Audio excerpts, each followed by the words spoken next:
How does a company be successful with AI? This is the first of 3 deep dive episodes we're doing on what organizations, teams, and leaders need to do to be successful in this new age of AI. And we're starting with the company, the organization. So if you want to know what your organization needs to do to be a winner in this age of AI, I got a lot for you coming right now. Welcome to Leadership Mindset 2.0. Practical neuroscience and psychology to transform you from a tactical doer into a strategic leader. Here is your host, former social entrepreneur of the year and coach to some of the world's top executives, R. Michael Anderson. We are spending more on AI initiatives, more than we probably have on any other technology or new thing that came out in history. And the funny thing is, we have no idea what's working. And the dirty little secret is not a lot of it. I talked about some of these statistics on the last podcast. 79% of executives report productivity gains from AI, but only 29% can reliably measure any financial impact. And there's a lot of statistics about how AI spending is almost doubling year on year. And you know as well as I do that companies are pouring money into this. And they're pouring money on for a lot of reasons. CEOs are getting massive pressure from their boards to spend on AI, and 64% of CEOs have implemented AI primarily to satisfy board pressure, not because of a business case. And so we're pouring this money in, and where is it going? So this is going to tell you if you run an organization or you want to know what organizations need to do to be successful. This is your playbook. I have what I call the organizational readiness quadrants. And I know this is an audio podcast, so stick with me. I'll do the best I can. Even if you can't visualize it, that's okay. We'll talk through that. Envision 4 different quadrants on a horizontal left to right axis and a vertical axis. On the vertical axis is your organizational readiness. How ready is your organization to implement AI? So the higher up you go, the more ready it is. The lower you are, the less ready you are. And then on the horizontal axis, the left to right, how much you're spending on AI, your AI deployment. So the further right you go, you're spending more. As you go left, you're spending less. Well, if we divide these into 4 quadrants, if you have low readiness and low deployment in the bottom left, you call these the watchers. So you're not ready for AI, you're not spending AI. Don't really need to spend a lot of time on this. There's not many people there, but of course, if you're there, you're not going to have any success, but you're not spending any either. On the bottom right is where we're finding most companies where they have high deployment and low readiness. So what this means is they're spending a lot on AI and they have a lot of AI projects, pilots, etc., but their organization and their leadership isn't ready for it. And the people here are at great risk. Not only are they at risk for spending a lot of money and not getting a lot of return out of it, but these are where ethical issues can pop up. These are where you can put an AI project into production and it screws up a lot of customer data. It ruins relationships with vendors, etc. Maybe messes up your supply chain. So when you're on the exposed quadrant, there's a ton of risk. And people that think they're ready are not ready, and that's what we're going to talk about. On the upper left, people that are highly ready and low deployment, we don't find many people there because if you do have a change-oriented organization ready for technology, most people are spending on it. But where everybody wants to get is to the top right, high readiness and high deployment. This is the leaders quadrant. And only about 5.5% of organizations out there can have any claim to this. And the thing is, what's really interesting about this is the gap is widening quarter by quarter because companies are falling behind in their readiness. So let's talk about how to get you up there to the upper right. I want to start with governance because what we talk about governance is the compliance that people need. So if you have an organization, how are you guiding the rest of your organization as far as AI tools? What are you allowed to do? What are you not allowed to do? And there is a big problem in governance because traditionally with governance is handled by a legal department, by an IT department, and it tells you everything you cannot do. Well, what we found out is there's what's called shadow AI.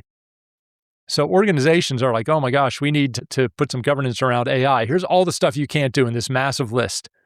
Well, people can't do anything then. And so what they do is there's what's called shadow AI, where people use outside AI technologies and they just copy and paste stuff from their organization into unsanctioned, unsecure AI tools. And the funny thing is that the people doing this the most are the senior leaders. And in fact, at the C-suite and president's level, unauthorized AI use is at 69%, significantly higher than middle managers or frontline workers. So people at the top who should be adhering to the governance are the people that aren't. Now, if you have people, whether it's the people at the top, the people in the bottom, or the people in the middle that are using unauthorized AI, that is a signal that your governance is wrong because they have needs, they're trying to do something, but they're being held down by governance. Now, instead of making governance all the things you can't do, you need to change this to a leadership conversation. And this needs to go more into a business case and not just a bunch of things you can't do. It's about conversations, it's about training.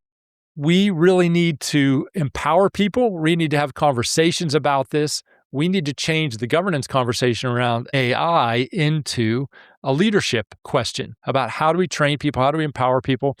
You might ask questions like, what does an AI failure look like before deploying AI? What is success? Are we doing ROI measurement frameworks before spending on AI, not after?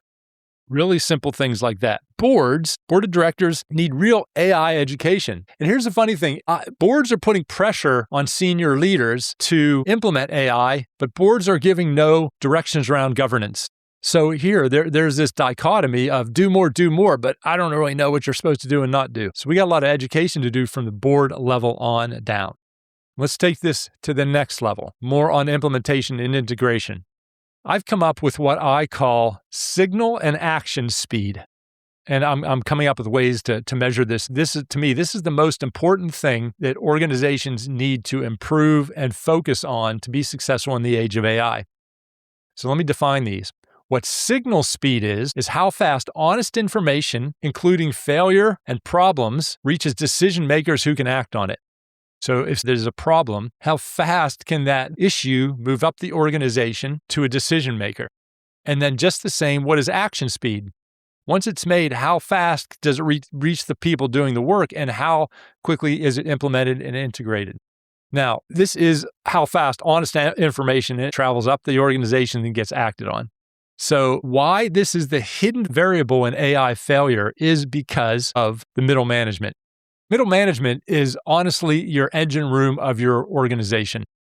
And it's the most underexamined layer in AI adoption, but it's where the most benefit or problems can lay. Because look, middle managers know what's going on in the front line. It's their butt in the seats, but honestly, most of the time, they're not empowered to fix these. Because look, 45% of executives report positive ROI from AI, but only 27% of middle managers, the people actually responsible for implementation, report the same.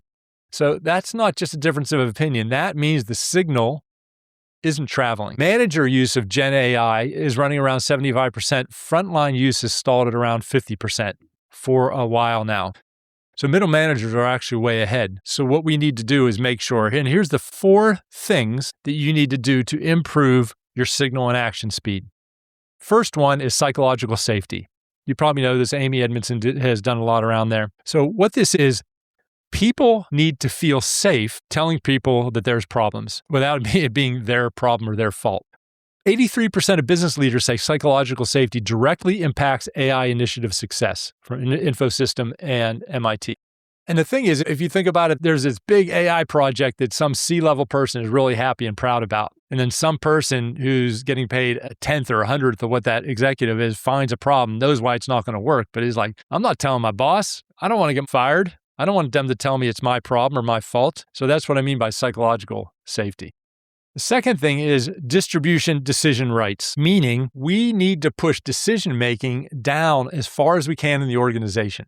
Coming out of COVID, Nick Quinn from University of Glasgow and I did a meta-analysis on what leaders need to do coming out of COVID to be successful in a time of great change. And we found top-down and bottom-up companies. And top-down are hierarchical, where this decision-making comes from high up and then is dropped down. And bottom up means people near the bottom can make decisions, have the same performance in a normal time. But the more change going on, the more the bottom-up organizations thrive because they can make decisions without having to go to a committee or management team, etc.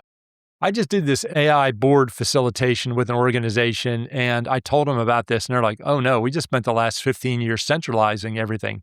I'm like, well, now you have to reverse it because centralization does not work with this because you cannot make decisions from the top down in this and be quick and agile.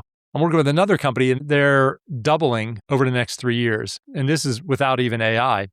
And they have new products in new geographies. And they realize that their current structure is holding them back from this expansion. So they're breaking people out so that they can make their own decisions. The third thing you need to do to increase your signal and action speed is create structural flatness, which is similar to which goes along with the distributed decision rights. Now, when you do distributed decision rights and structural flatness, that doesn't mean you just do it and be like, all right, go to it. You need to make sure that people understand what decisions they can make and what they can't make and give them training around that. You still need to give them guide rails to do that. You just don't say, hey, you're empowered, go do it. That doesn't work. You need to be intentional about it. And then change orientation. The fourth thing you need to do is create a change organization. Create a change culture, a change organization. Hire people that like to change. Hire people that are not stuck in their ways. Because with AI, this is going to be like an ERP project that goes on forever. You are always going to be changing. You're going to be changing business processes. You're going to be changing this. You're going to be changing that. So this isn't necessarily a project. This is a new way of playing. And so you need to have a change-oriented culture, which we could talk for days about. So just to repeat what those four were: psychological safety, distributed decision rights, structural flatness, and change organization. All right, I've given you a ton of things that aren't working. So the natural question is, what is working? So I'm going to tell you what the winners and the leaders are doing, because there are people doing this right. But just like all of us, they're figuring it out as they go along. But it is important to know what you want to. And about 5.5% of organizations are in that top right leader quadrant, high readiness and high deployment. And it seems like the people that get it are pulling away from the rest of the pack. So what are they doing? Here's 3 things that the research showed. First, they redesigned their workflows before they scaled their tools. McKinsey found out AI high performers are nearly 3 times more likely to have fundamentally rebuilt how the work gets done, rather than just plopping AI on top of existing processes. Here's what happens. Most organizations, they get a cool AI demo and they get sold on all the cool things it can do. And then so what they do is they plop that AI tool in and tell everybody just to use it. And they wonder why nothing works, things get lost, people get frustrated, etc. So what you need to do is blow up the process first and then build AI into the new process. It's a completely different starting point. Second thing is they measured readiness before they spent money. Organizations that run a structured AI readiness assessment, like the one I run with organizations, before major investments achieve 2.3 times higher implementation success rates. 2.3 times, over double the success rate. The assessment isn't magic, but it forces you to find out where your constraints are before you spend and allows you to plan, allocate resources, etc. Most organizations skip this because it feels slower. It isn't. It's the only thing that makes everything else faster. Third, and this is the one that surprises people, they treat failure as intelligence. The best AI organizations have created culture where a failed pilot is reported immediately, discussed openly, and learned from fast. People don't hide it. People don't bury it. It's not quietly deprioritized and never spoken again. These are pilots. They're meant to not work properly. They're meant to react to. When we get some senior executive that has this pilot as their baby, they need to realize, and everybody else needs to realize, that part of it's going to work and part of it's not going to work. So you need to go in with that mindset that this is an experiment and to really play with it. And that's what high signal and action speed actually produces in practice. It produces the ability to have issues, go up, make decisions, change it, etc. The information moves, decision gets made, and everybody gets smarter. That's the difference between the 5% and everybody else. It's not the tools, it's not the budget, it's the readiness to learn and move at the speed AI demands. All right, everybody, I gave you a lot. I have more here, but I'm going to end here because I feel I'm throwing a lot to you at this episode. So my challenge to you, dear leader, is think about your organization. And I just want you to just quickly evaluate your organization. Could be your team, could be your organization on these 4 things. First of all is psychological safety. If you're a leader, think about the person on the front lines. If they had a problem, could they tell you about it? First of all, are you having conversations with people on the front line?